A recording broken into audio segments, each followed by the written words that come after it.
This is your host, Mark Anthony Ellis.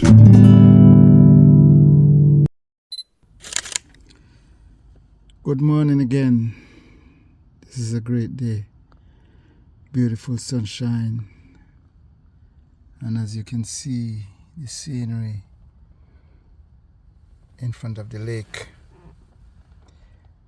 This is as I continue with my story and preparing to go to Ghana, Africa. Yeah. So, as I continue, it was like Thursday, if I'm not mistaken,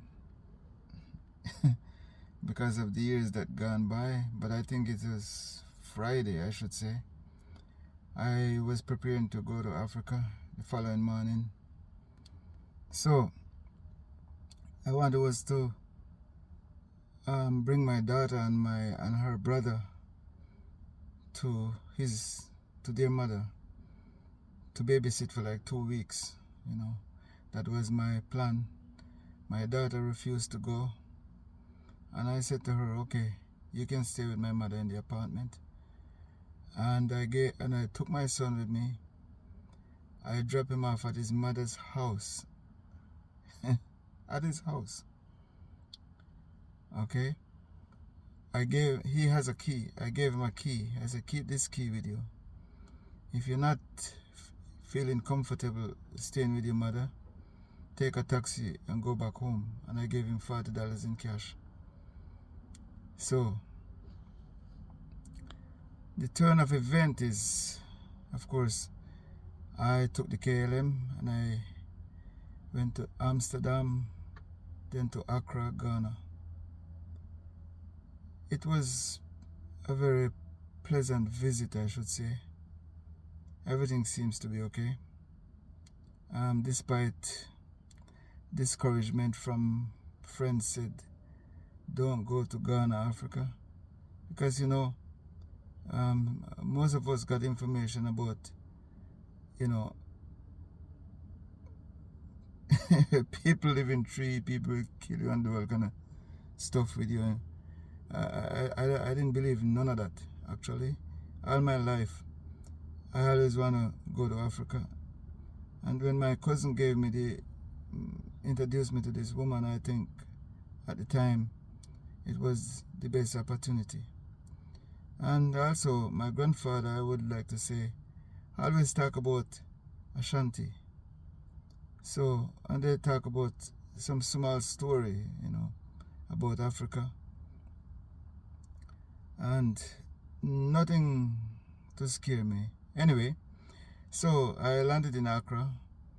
I stayed in Accra for a couple of days, and then after that I moved on with my new girlfriend now, I would say.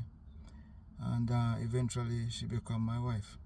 So I went to another part of the country, which is Cape Coast. I also visited the castle. She took me to the castle, which was a good thing. And I walk. We read book about dungeon and all these things, and we thought it's a story, but it's not a story. It is real.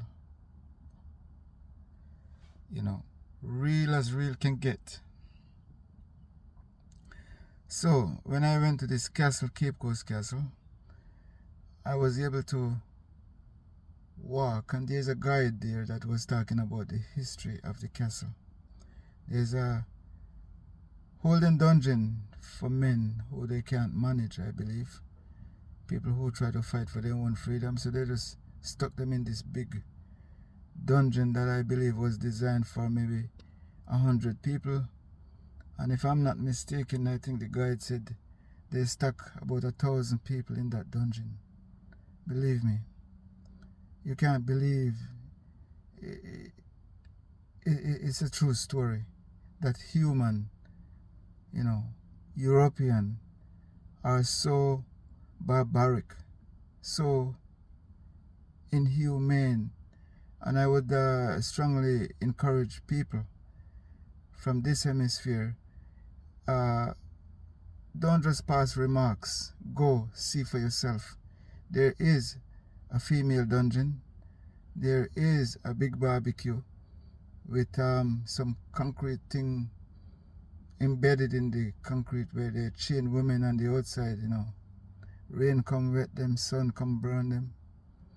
It's a castle of pain. When I walk into this dungeon, holding dungeon, so many people died in that dungeon.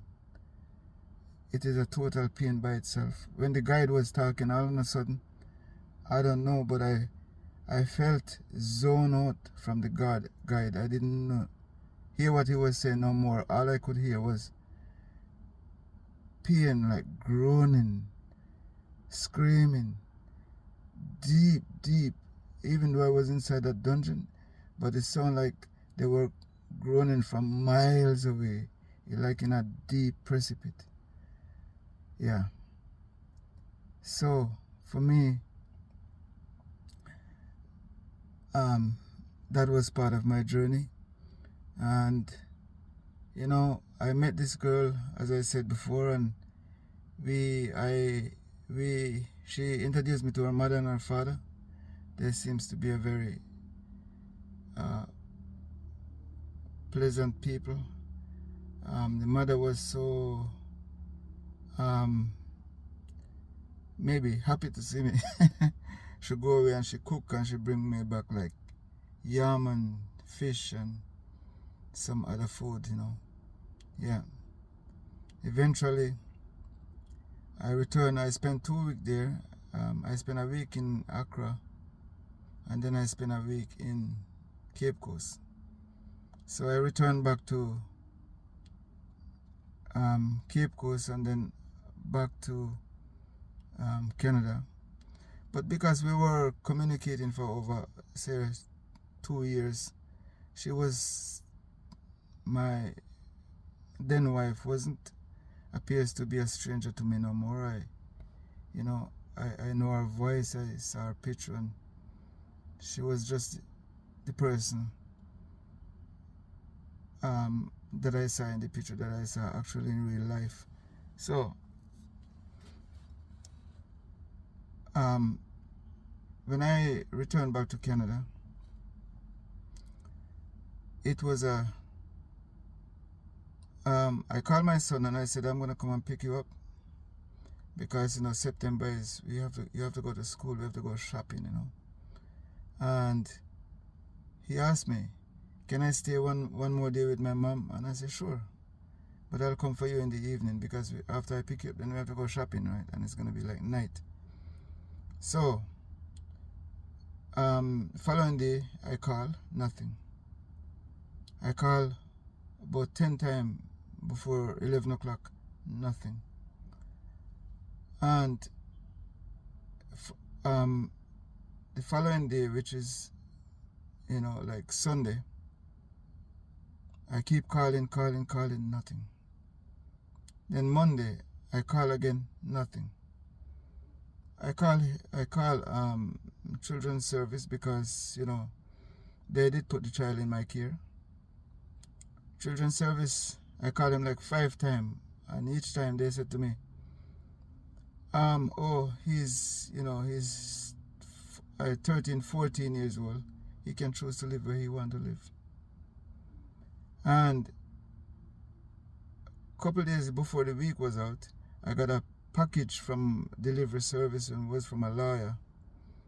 I'm not gonna call his name, but his last name, I believe, is Morris.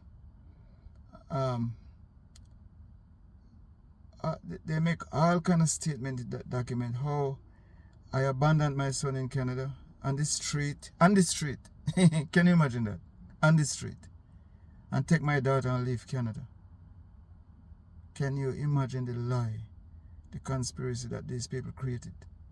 And so I realized they were using my son as a weapon against me, as a weapon against me, right? To make their case.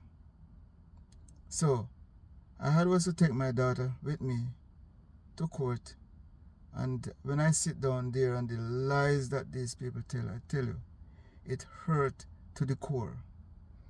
And for this reason, I cannot continue with this video until I overcome.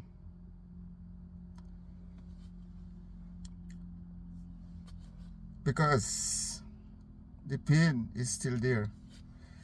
I'll talk to you again. Thank you.